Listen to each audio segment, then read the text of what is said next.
أحسنت يا أصمعي. لقد أمتعتنا الليلة بما رويت لنا من أشعار العرب وأخبارهم، وإني أريد أن أكافئك.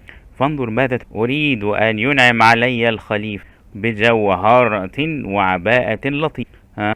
هذا كل ما تريد. والله لئن طلبت ملئها ذهبا لأعطيت لك ما تريد يا أصمعي. انظري يا زوجتي الحبيبة، ماذا أهدى إلي الخليفة.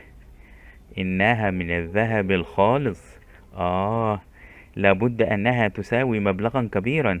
نعم، إنها تساوي الكثير، خاصة وأنها هدية الخليفة. سوف أحفظها في هذا. ألا تتركها لأتزين بها؟ هل هذا معقول؟ إنها جوهرة ثمينة، وقد تتعارض للسرقة أو الضياع، فلماذا إذا